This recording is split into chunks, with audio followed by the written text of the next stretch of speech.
Shout out to Cats Pawd. 1 second. A good defensive play for Montana State. Touchdown, Tommy Malone is electrifying. Welcome to the Cats Pod. What's up, Podcats? We are back at it after a short hiatus. I hope you guys are happy to hear from us once again for Week 5, Pick'em Pod. How you doing, Eric? Not too bad. Not too bad. It's been a fast and furious about 10 days, but we're back and ready to talk some Bobcat football. Back and better than ever. It has been a crazy couple of weeks. Life comes at you fast, man. Ferris Bueller was right about it. Life comes at you fast. That's very, very accurate. In the course of a very short amount of time, I put on, I don't know, 4,000 miles or something like that. And yeah, I was really glad to get home. I did make it to most of the last football game. I think I left, I had to get to a wedding, so I stayed most of the way through the third quarter, but I did make it to the game. Good. It's always good to touch grass like that, to actually see the team on the field feels so much different. I'm glad you got to go. Yeah, we took the kids and got pictures with Champ before the game, and yeah, so it was a good time. Good time down at the old stadium. Good times were had by all. The game against Mercyhurst, great job on the defense. 0 points allowed. Yes. I think everyone would like to see a little bit more offense, and it's not like a huge criticism. I'm sure the guys in those rooms, in those meeting rooms, are saying the same thing. We got to do a little bit more than 17.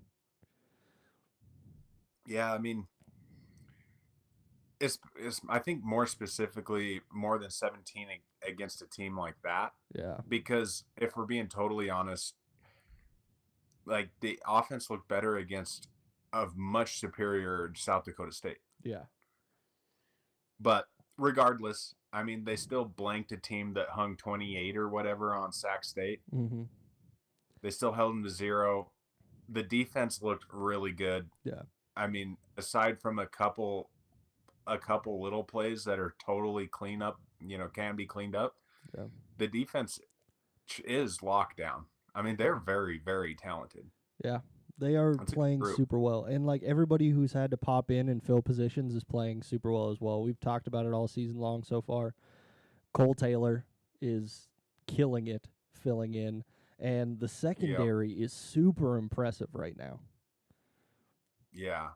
I've been very pleased with how the secondary's playing, especially against, I think that Mercyhurst quarterback is a little underrated. Yeah. That's a shifty little bugger back there. Mm-hmm.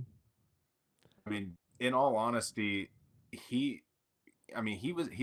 guy's a dynamic player, and the fact that, they kind of held him in check is fairly impressive because he's dynamic. There's no doubt about it. Definitely. It's definitely a different Mercyhurst team than last year.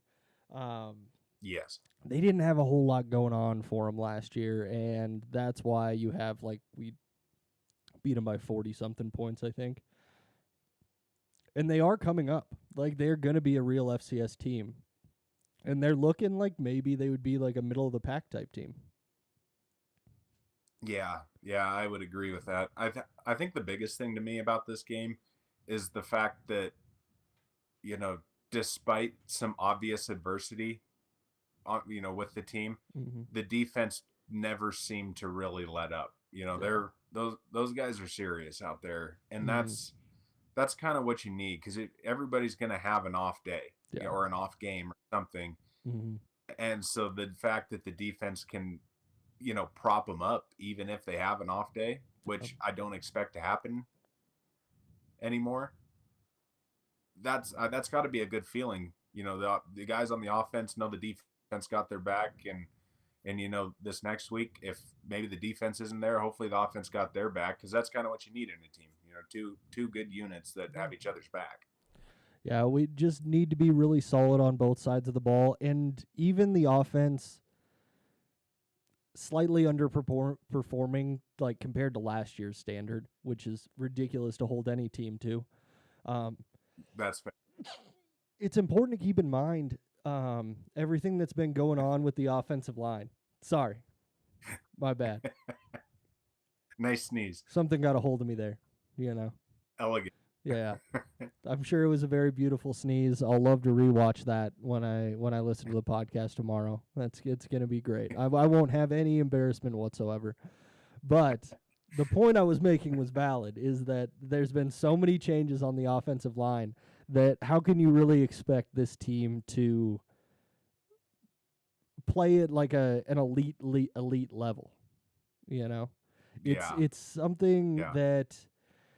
The running game's been a little bit off. We saw some really good runs. Were you surprised to see Colson Kuhn in as early as he was in that game? Not necessarily. I mean, I think Colson Kuhn brings a bit of a different element to the running game. It's something people haven't seen much of before. Yeah. They don't really know how to game plan him because, the other two, Adam Jones, they're going to try and hold the explosive play down. Julius Davis, they know that he's just going to run.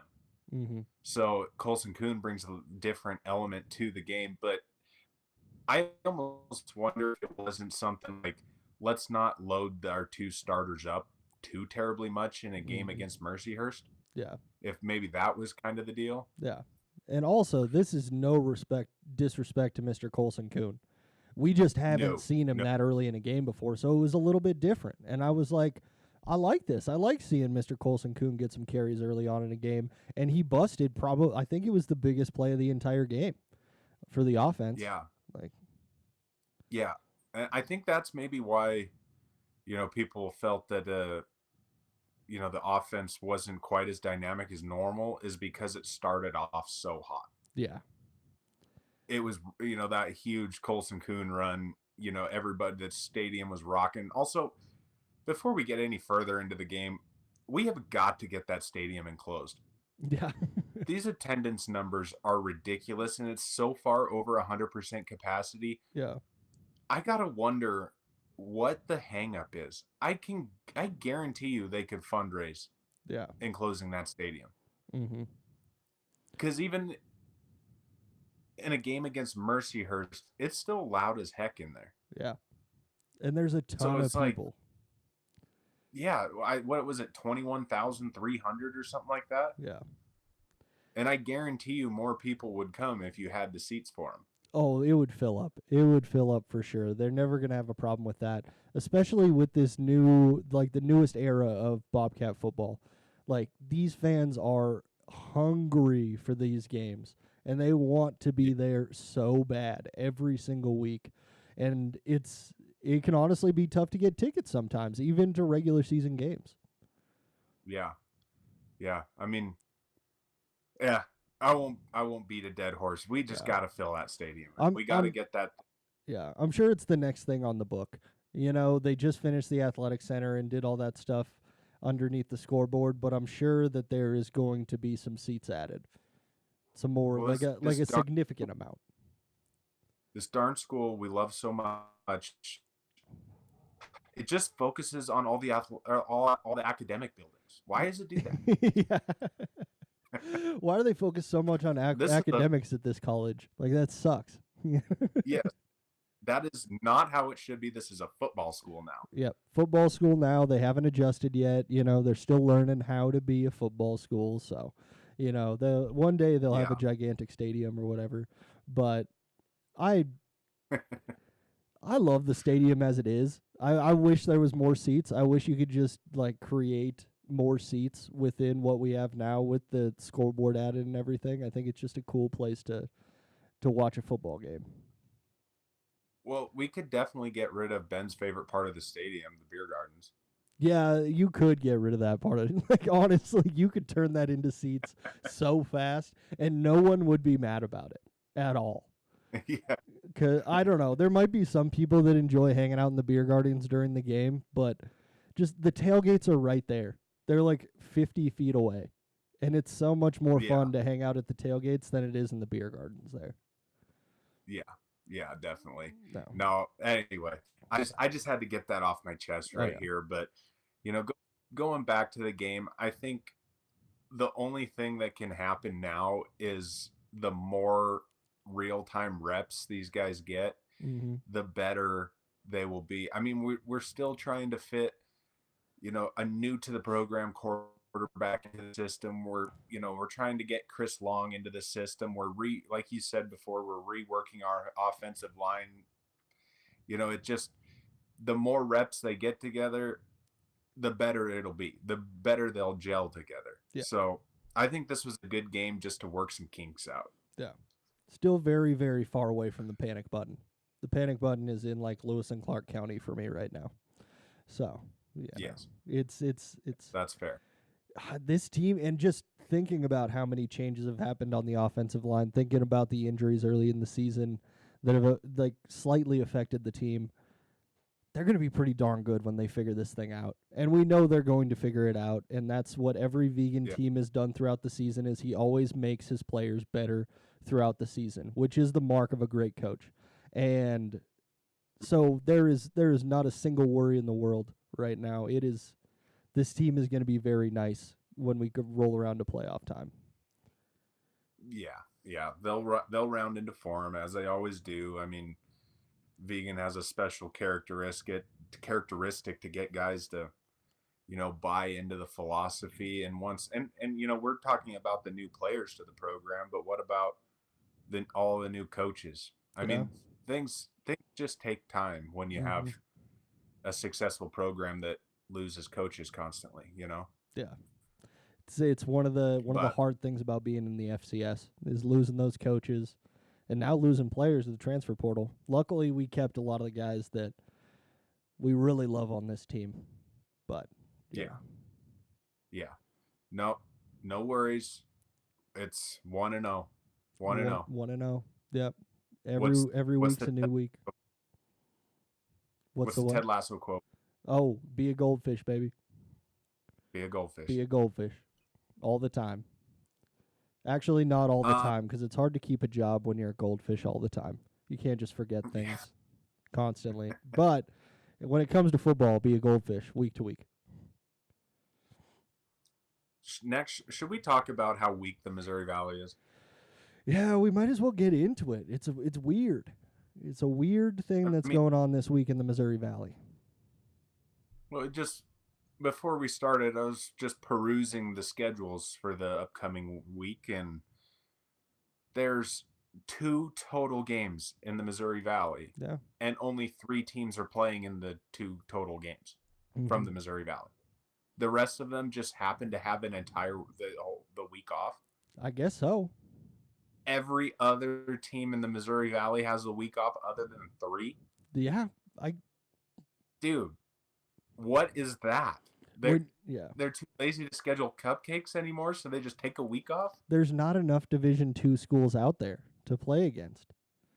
There's just not a lot of programs out there. But the thing is, I thought it was wrong. I was like, I thought ESPN had it screwed up. I was like, there's definitely not only 2 games in the Missouri Valley. So I'm Googling, I'm checking multiple sources, capital J journalist right here. And I go to the Missouri Valley Conference's actual website, and they only list 2 games this week. So that's it. That's weird. Even during bye weeks in the Big Sky, you have a half of the most of the teams are playing still. Yeah, it's at least half. I've never seen like a 75% of the conference bye week. Yeah, it's like it doesn't even make sense. Everybody just takes the exact same bye week. Yeah, I think they all have a conference together that week, and they all just get together and talk about how much they hate North Dakota State and South Dakota State. Like, that's what's going on this week. Yeah, well, it is funny that the only 3 schools that didn't get to take the week off with the rest of them were the top 3 in the rankings. For the Missouri Valley. Mm-hmm. So maybe they just had a poorer teams club meeting and kicked out those 3 from attending. They all get together and be like, how are we going to beat these guys? How do we figure this out? Speaking of which, USD NDSU. That's a good Interesting game. That's a good game. That's one I'm excited for, and I love it because it is a noon kickoff this week. Yes. So it is a game that starts before all the Big Sky Conference games, and it's easier to watch. That's the big thing for me. And North Dakota State, South Dakota is really going to be a good litmus test for how strong North Dakota State is this year. And really, is South Dakota a contender still? Because they've had a rough early season. They have, and nothing is more telling than letting Northern Colorado hang with you. Yeah, nothing. That's not a good look. No. So if they haven't improved immensely from last week to this week, I have this sneaking suspicion it could be a long day. Yeah. You give for up USD. You give up 21 points to the Drake Bulldogs. You give up 17 points to Northern Colorado. It's not confidence inspiring, to put it lightly. No, it's not. I don't know, man. I want to believe in South Dakota because they were so good last year. They were a really talented team, and they brought a lot of those guys back. Yeah. I have a feeling North Dakota State's just going to wipe the floor up with them. They might, and it'll be tough. It'll be a tough game to watch if that's the case. I hate to give any credit to my NDSU friends over there in North Dakota, but I have a feeling they're probably going to have a stress-free game. Yeah, it could be a stress-free win. I would not be super surprised. What will also be stress-free is the only other game in the Missouri Valley Conference next week, or this week. Yes. Mercyhurst versus South Dakota State. I will be very interested to see what the score in this looks like just because of the transitory property of football. You know? Yeah. It's like, how good is Mercyhurst? Are they going to hang with South Dakota State? If South Dakota State blows out Mercyhurst by a lot, that might make me think for a little bit, but I don't know. It's a tough one to figure out. I wouldn't be surprised to see South Dakota State blank. I could see it being a similar game. I mean, maybe South Dakota State gave Mercyhurst a game plan to follow. I don't know. But there's no doubt the Cats had success. The defense was phenomenal against South Dakota State. Yeah. So maybe they gave Mercyhurst some film to watch on these guys too, on how to kind of take away their offense for almost the entirety of the game. So I will also be very interested in the score of this game. I will not watch it. I refuse to watch a Dakota State, period, unless we're playing them. Okay. Just purely out of spite. Yeah. Because I hate North Dakota State. That's what I'm here for. I got to sit around and watch those games. No biggie. Yeah. I just can't see Mercyhurst doing very well at all. Just thinking back to when we played against South Dakota State's defense is so legit. Like they are on that top tier. So it's like it's going to be another hard week for Mercyhurst. Shout out to you guys for scheduling the toughest schedule in all of FCS football. Yeah, very impressive. Very impressive. Okay, I'm done now. Yeah. Just talking about North Dakota State, South Dakota State just leaves a bad taste in my mouth. I can't stand it. Yeah, I'm getting the Missouri Valley off my screen. Don't worry about it. Yeah. Okay, Ben. We're gonna pass the torch to you. Northern Colorado got a big win last week. What happens at Idaho State coming into Greeley? This is when we figure it out, ladies and gentlemen. Is Northern Colorado actually back?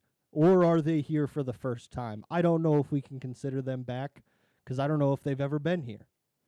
Or have they ever been a team where we are legitimately considering them to beat an Idaho State that we were very high on last year and very high on going into the season? But after these first few games of the year, I think that this is a real Northern Colorado win.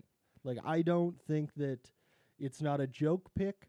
I think that they're playing really good football right now, and Idaho State has shown like to be a little bit wishy-washy. I think Northern Colorado is going to make their big appearance in the Big Sky this week, and they're going to take down Idaho State, and they're going to put some people on notice. I like it. I don't know that I'm going to argue with you on that one. Idaho State lost their quarterback.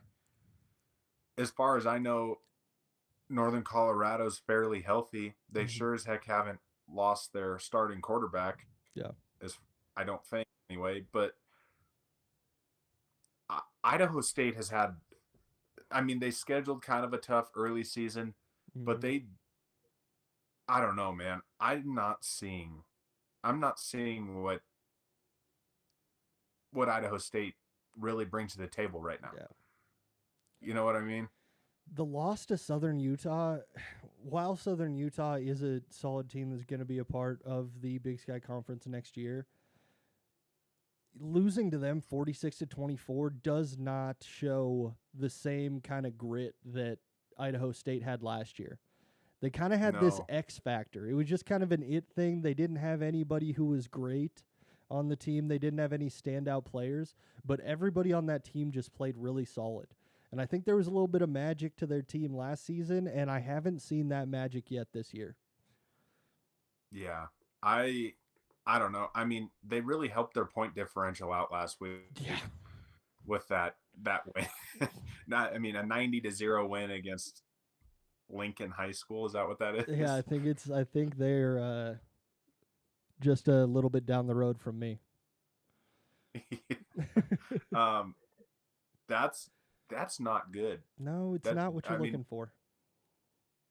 And winning 90-0, I mean, I'm sure it was fun, but does that do anything for you? No, you don't learn anything in that game. You just get to have fun scoring some touchdowns. That's really about it. I mean, let's just look at what Northern Colorado has done comparatively. Yeah. They've taken Colorado State to the wire. Mm-hmm. They lost in overtime to South Dakota, and they beat Houston Christian in overtime. Yeah. I mean, this team is kind of, it just maybe feels a little different. Yeah. With Northern Colorado. It I don't know. does. I kind of like it too, man. I like the Bears. I like the Bears this year. Always been big on the Bears. At least for the last 2 years. And it's just they have the same record as the Cats right now. That's a fact. Yeah. I don't know if it means anything, but it's a fact. It's going to be exciting to see how they do in conference play. Like I said at the beginning, this is just a real test of, is Northern Colorado a legit team this year, or has it been some fool's gold playing against questionable strength teams in the first few games of the season? Yeah.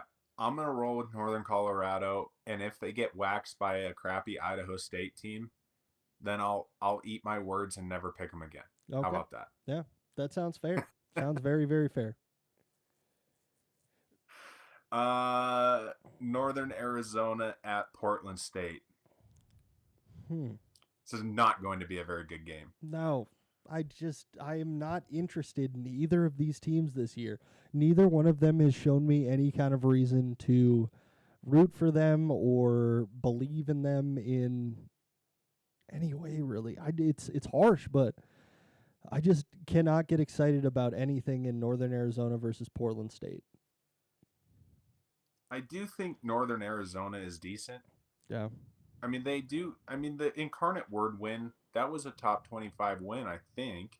Maybe it wasn't, but Incarnate Word at one point was ranked, and they have been a really good team the past couple years. That's a pretty quality win. And I mean, like you were saying about Southern Utah earlier, I mean, they're so up and down, you never really know. But Portland State is garbage, dude.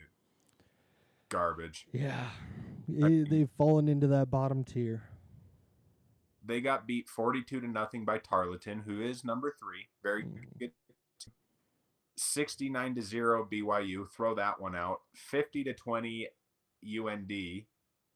I mean, that's a terrible loss. Yeah. I mean, you got waxed by 30 against a team that couldn't put away the Grizzlies. Yeah. And then 23-3 Hawaii. I guess you just have to toss that one out too. But Yeah. I mean, Portland State has nothing. Yeah. Nothing that I'm interested in. Northern Arizona's going to spank them. Yeah. I think pretty. I'd bet over 2 touchdowns. Yeah. Looking closer at it, I was being a little unfair to Northern Arizona. They have played some good games this year, and they could shake some things up. Like always, they'll probably almost beat one of the top contenders in the conference at some point in this season. But I don't think that they've made the leap into being an actual contender. No, I don't think so either. Next up, Cal Poly at Sauk State. Yeah, that's an interesting game. Yeah, super exciting stuff there. Lots to talk about, lots of storylines. Storylines like how much will Sac State beat Cal Poly by? Yeah, this is, I don't know, man. Cal Poly's just, they're always bad. They've always been bad for, it seems like 10 years now. Yeah. It's hard to think that they're not going to just get waxed in this one, honestly. Yeah, I don't see anywhere where they, especially playing on the road. I know it's probably not a far trip, but still, Sac State, there's a lot of money behind that school, and there has to be some talented players there. They have not played well. I'm not giving them any kind of credit for the type of football they've played, but they at some point they have to figure something out, is kind of the deal with Sac State. Yeah, I mean, South Dakota State beat them pretty handily the first game of the year. Nevada had a tough time with them, but Nevada sucks. Mercyhurst was able to drop 28 points on them, even though they got beat 49-28. They still put 28 points on them. And then last week they did beat Central Arkansas, but I'm pretty sure Central Arkansas is just cheeks at this point. They lost their good player, and they suck. They're not it. They're not it. Last year, Central Arkansas was one of those teams where they kept getting pushed up in the rankings just because they hadn't lost. And but they don't really play anybody, so it doesn't really matter, you know? Central Arkansas sucks this year. Yeah. And so a win like that, it doesn't really mean that much. And a win against Cal Poly also doesn't win you any points, really. So, No. I mean, it's a W, but it's still Cal Poly. Yeah. So, Sac State's going to win by a lot. Yeah, most likely. At least they don't have to travel too far. Yeah. It's a short bus ride home after that game. Yeah. Next up, we got Weber State at UC Davis. This one is also still a bit of a mystery. UC Davis, I feel like they're still a very good team. Their defense has been pretty solid outside of playing against I guess not. I'm looking at it closer now, and I don't know. You beat Southern Utah 50-34. You beat Utah Tech 31-24. Nothing's jumping out to you there a ton other than Southern Utah has played teams closer. I really definitely don't want to pick Weber State in this game, but there's a part of me that does. Yeah. I don't know. I still kind of believe in UC Davis to not be really bad. Mm-hmm. So I think I would go with UC Davis personally. Yeah. But that's because they do have some stars on that team. There's still some really good players. And Weber, I don't know. Weber is just Weber. They do Weber State things. Like maybe they get out to a big lead and blow it in the fourth quarter. I don't know, something like that, something goofy. I feel like all off season we were like every team's a mystery right now, and we're trying to figure out who has what and what's where. Everybody's transferred to different schools. Teams have completely different rosters and coaching staffs this year, and you look at the scores across the conference throughout these first 4 weeks, and we really haven't learned anything. Yeah, it's goofy. Everything is still a toss-up. I mean, there really isn't another team. I mean, of course we believe in the Cats, but there's not really another team that you're like, wow, they're really good. The Grizzlies get all this love after beating a bad team last week and getting lucky against North Dakota. And they go flying up the rankings. But I don't believe in that they are good. Bias aside. Yeah. I don't believe that UC Davis is great. I don't know anything about Weber. I mean, like, it is a crapshoot. It's a total crapshoot right now. It's just such a different conference than last year. Because last year we had Idaho that was playing really good football, especially through the beginning of the season. UC Davis looked strong all season long. The Cats were dominant all season long. And the Grizz, they had their bumps and bruises, but they were still a very solid team throughout most of the season. And this year it just feels like, I don't know. It's kind of a big jumbled mess across the Big Sky. Yeah, I 100% agree. I don't know.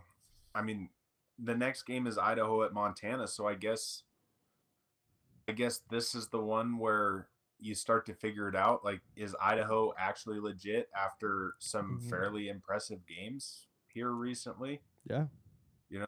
They took FBS down to the wire. They beat Utah Tech really good.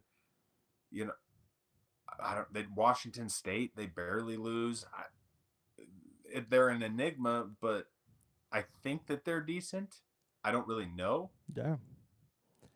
It's a hard one to tell. When you beat St. Thomas, Minnesota by 7 points. Yeah. It just doesn't make me super confident in your team. It doesn't do a lot for me. I'm being very distracted by the fifth game that Idaho played because it was a 52-19 loss to the Bobcats. I'm just remembering that night and how much I loved that night. But all that aside, I think the Grizz are going to be able to handle Idaho. They're an up and down team. The quarterback play gives you worries just because, I mean, Hayat's throwing a pick a game at least. So it's just tough to figure out what they're going to be like on a week-to-week basis. But especially playing at home, I don't see Idaho being able to handle it. I don't know, man. I think Idaho's going to surprise some people. I think Idaho goes into Washington Grizzly. They play UND's brand of football. Yeah. Real smash mouth. I know that they have a good running back for Idaho. I bet they lean on him and kind of, I don't know, man. I have a feeling Idaho is on a revenge tour this year after getting somewhat embarrassed by the Bobcats twice last year. Yeah. They campaigned for this head coach. Everybody did for them to hire this guy. They got their way. Not saying it's put up or shut up, but I mean, this is his first real Big Sky Conference game. Yeah. Go in there, punch the Grizzlies in the mouth, get your respect, and get your name right back on top. Yeah. Because that's what it's going to take. This is a rivalry game. It means just a little bit more. Not the same as like our Cat Grizz rivalry, but it is still a rivalry game. Oh yeah. Plus, I do think Idaho is a super talented team and possibly even more talented than the Grizzlies. Yeah. At certain spots. I also hate the Grizzlies, so I would never pick them. Unlike you. with the later kickoff for this game, this will be an easy one to watch. And even for Cat fans, I might consider this game a must-watch just to get an idea of both these teams. And also looking at the stat lines for Joshua Wood, the quarterback for Idaho, this looks like a dynamic player that's fun to watch. That'll definitely make me tune in. Yeah, this is going to be a good one. And I think between, we have Weber State, UC Davis, Idaho, Montana, all on at pretty much the exact same time. Mm-hmm. I think you're going to get to see who is behind the Cats, who's coming up behind us, who's coming for us. This will be a good week to kind of make some judgments about a lot of these teams. UC Davis, Weber State, that's going to be a game that tells us a lot. Idaho, Montana is going to tell us a lot. Like, I fully agree. Yeah. Next up, our Bobcats welcome in Eastern Washington, and we don't even have to watch it on the godforsaken red field. Let's go. Nobody wants to watch that red field. No. When I found out that Colin Coward had something to do with that red field, I hated Colin Coward even more. Yes. It's just this game should by all measures and weights and whatever metric you want to come up with should be a stress-free win for the Bobcats. That's the only way this game should go. You would sure think so. I mean, they opened up the season losing to Incarnate Word. Incarnate Word is not very good. Mm-hmm. They lost to Northern Iowa. Northern Iowa hasn't been good in forever. Yeah. Eastern Washington, I don't think is quite as bad as I thought they were going to be, but they're still not a good football team. And their offense is not nearly dynamic enough to give our defense much trouble. Yeah. I mean, they should be able to corral him and hold them to relatively little to no score for a long portion of this game. Mm-hmm. If I was a betting man, I would say they don't score very much. Yeah, I think that's pretty safe. Coach Vegan, as always, talked very highly about the players from Eastern Washington.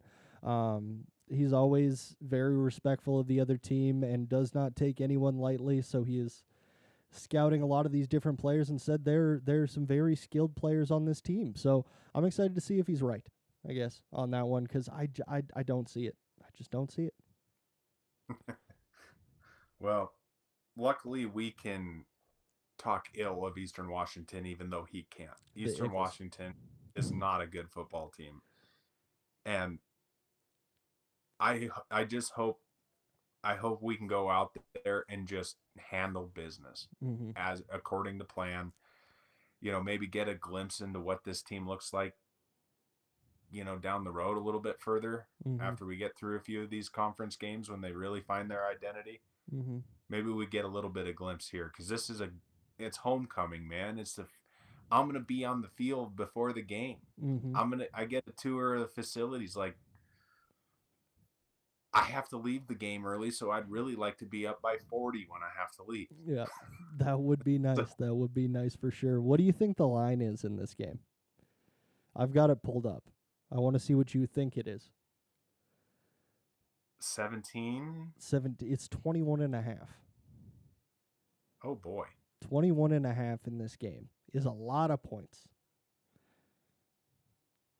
Vegas and all of the money must be going towards Montana State. The entire world thinks that they're going to blow them out. I mean, boy, that's a lot.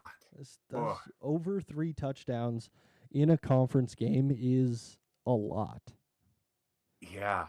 I'm not sure I necessarily agree with that line, and I'd probably take the under. Yeah. When I was saying stress-free win, I was talking like 14. Yeah. like 2 touchdowns, maybe 3 touchdowns, some weird score. Maybe 3, but I would have guessed, maybe 17.5, but 21.5 is a lot. Yeah. And if they cover that, I'll be smiling smelling like a chessy cat. I'll tell you that much. Yeah, you'll be right up there, So, Alice in Wonderland, hanging out with the Cheshire Cat. I get it. yes. Eastern Washington. I just don't have a lot to say about this team, good, bad, or otherwise. It's kind of sad to see the level that team is because they were a top contender and the top team in the Big Sky for a significant amount of time. Not small amount of time. So I would like to see it where Eastern Washington is more of a contender just to make this game interesting, but I do not see it playing out that way. Do you have the betting lines on Idaho, Montana in front of you? I don't have close? them in front of me. I'd be interested in that one because if they're going to put us at 21.5-point favorites over Eastern Washington, Idaho, Montana better be a coin flip. Like, I'm guessing Montana's favored by a touchdown at most. And that seems like a lot. I don't know. Boy, it's just a lot of points, isn't it? Yeah, I'm not seeing anything for this game, honestly. I'm not seeing any betting lines. 21.5 is a lot of points. I think that there is a case to be made for the Cats covering the spread this week just because I guarantee they were getting after the offense this week and the offense wants to put on a show. Yeah, I could definitely see them wanting a bounce back. So I get, calling for a blowout. It's just that that's a lot of points. That is a lot of points. But the home field advantage at Bobcat Stadium is heavy. So it does make sense that we get a little extra kicker on top when it comes to playing at home. That's fair. You talked me into it. I talked you into it. Cats are going to cover. It's a good line. Okay, I finally found the line for Idaho versus Montana. It is 9.5 points for the Grizz. Boy, I would hammer Idaho with them. Yeah. They're not going to win by that much. Yeah. I mean, you need a 10-point win for that? No way. Mm-hmm. Touchdown and a field goal? You're saying it's going that way in this game? I think it's going to be a close game. I think that both teams have a lot of holes right now and a lot of unanswered questions. And I don't know, after seeing the stat line on Mr. Joshua Wood, the quarterback for the Idaho Vandals, I think this could be an interesting game. I would not be shocked to see this a 3-point game at the end when it's all said and done. Maybe 7. Mm-hmm. But I would take I would take Idaho in that one. Idaho with the points on that one. Yeah. I mean, the last time they played a quality team, it was a 1-point win right at the end of the game. When they play against these teams that are better, it tends to be a closer game. I'm not saying that Idaho's guaranteed a win in this one, but I would agree with you right there. It's going to be in that 3 to 5 points if it's a weird scoring matchup. Yeah, I agree. I will say I am more excited for football this Saturday than I have been since Gold Rush, though. There's a lot of good games. Mm-hmm. Especially as we really talk through it. Yeah. Yeah. We're going to have to stay up late to watch all the Idaho-Montana game. Yeah, it would be a late one for sure. I mean, that kicks off at 8:15. That's tough. 8:15 in Missoula. Yeah. I think a lot of the Grizz fans are going to have to go to bed though. Like, I don't know. Probably. They're always talking about their attendance, but I think that the attendance numbers and the gaps that we see in the stadium might be a little extra this week because a lot of these guys got early bedtimes. Well, it is funny when they're panning the stadium in those Grizz games and there's just these gigantic holes that are just empty seats. You don't see that at Cat games unless it's halftime. Yeah. Third quarter, you see some gaps. That's about it. Oh, it fills back in. It Yeah, feels it does. back in. It does. But the beginning of the Team has third quarter, everybody knows it. Everybody knows where we are. Yeah. It'll be a fun one, man. I'm excited for it. Yeah. When I first looked at this slate of games, nothing was really jumping out to me. But as we talk through these games, it is going to be a great week of Big Sky football, and I am looking forward to many of these games. Yes. Agreed. Agreed very much. Is there anything else you want to let the people know before we let them go? No, but I will be at the game again. So look for me on the field. I'll be down on the field before the game. So if you see some ding dong in a Cat's Pawd jersey, it is me. It is the one and only Eric Laufer. It is him. Well, thanks everybody for listening. We will catch you on Saturday after another beautiful Catterday. Go ahead and follow us on Instagram and Twitter at CatsPod. Go ahead and follow us on YouTube at The CatsPod.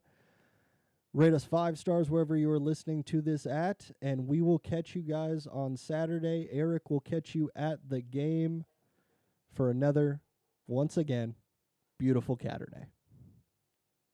Adios.